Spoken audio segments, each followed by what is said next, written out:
Demons are not evil by nature. Reflections on Pseudo-Dionysius the Areopagite.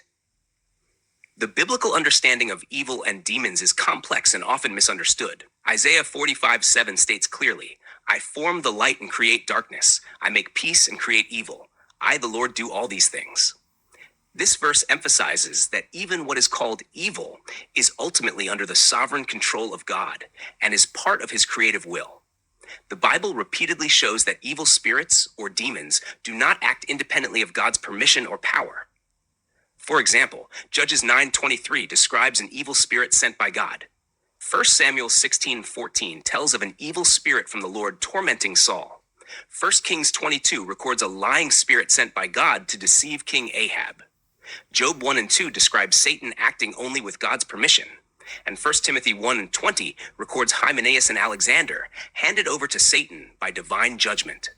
These passages demonstrate the biblical reality that evil spirits are under God's control and obey his will.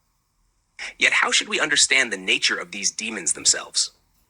Pseudo-Dionysius the Areopagite, a profound Christian thinker and mystic, offers a subtle and nuanced insight that challenges simplistic views of demons as inherently evil, malevolent beings. In the Divine Names, Dionysius explains, "But neither are the demons evil by nature, for if they are evil by nature, neither are they from the good, nor amongst things existing, nor in fact did they change from good, being by nature and always evil. Then are they evil to themselves or to others? If to themselves, they also destroy themselves. But if to others, how destroying, or what destroying? Essence, or power, or energy. If indeed essence in the first place, it is not contrary to nature, for they do not destroy things indestructible by nature, but things receptive of destruction. Then neither is this an evil for every one, and in every case, but not even any existing thing is destroyed, insofar as it is essence and nature, but by the defect of nature's order, the principle of harmony and proportion lacks the power to remain as it was." This passage reveals a key theological principle. Evil is not an independent substance or force, but a privation, a lack or failure in the good. Demons, being created beings, originate from God, the ultimate good. They were created good and real, from the good and obtained a good being, but fell from their original state through failure or weakness, not because they were created evil. Dionysius continues, "And with regard to the destruction of power and energy, the principle is the same. Then how are the demons, seeing they come into being from God, evil? For the good brings forth and sustains good things. Yet they are called evil, someone may say, but not as they are, for they are from the good and obtained a good being, but as they are not, by not having had strength, as the oracles affirm, to keep their first estate." Demons are considered evil, not in their essence, but by their falling away from the good they were created to maintain. Their failure to keep their first estate or original position means they lack the strength to remain aligned with divine goodness. Dionysius further clarifies, "For in what, tell me, do we affirm that the demons become evil, except in the ceasing in the habit and energy for good things divine?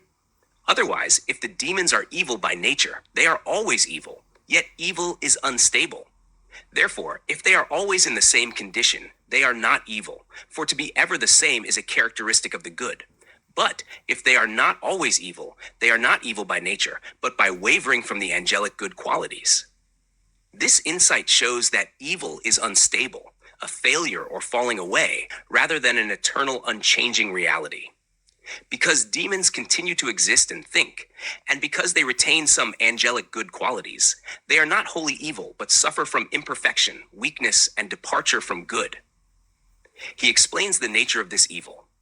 The evil, then, in them is a turning aside and a stepping out of things befitting themselves, and a missing of aim, and imperfection and impotence, and a weakness and departure, and falling away from the power which preserves their integrity in them. Demons are not irrational forces, but beings who have lost their original integrity and harmony. Their evil is a privation of good, a turning away from their natural function rather than a positive or active malevolence. Dionysius even recognizes that emotions often thought of as evil, anger, desire, fancy, are not entirely evil in themselves. Otherwise, what is evil in demons? An irrational anger, a senseless desire, a headlong fancy. But these, even if they are in demons, are not altogether, nor in every respect, nor in themselves alone, evils. For even with regard to other living creatures, not the possession of these, but the loss, is both destruction to the creature and an evil. But the possession saves and makes to be the nature of the living creature which possesses them. Thus, the demonic is tied to the weakening or loss of proper order rather than to the presence of a malevolent force. The demons retain their being and angelic gifts, but having dulled their perception of the good, they aim at the non-existent, which Dionysius calls the evil. Finally, Dionysius extends this analysis to souls and human beings. But does someone say that souls are evil? If it be that they meet with evil things providentially, and with a view to their preservation, this is not an evil, but a good, and from the good, who makes even the evil good. But if we say that souls become evil, in what respect do they become evil, except in the failure of their good habits and energies, and, by reason of their own lack of strength, missing their aim and tripping? For we also say that the air around us becomes dark by failure and absence of light, and yet the light itself is always light, that which enlightens even the darkness.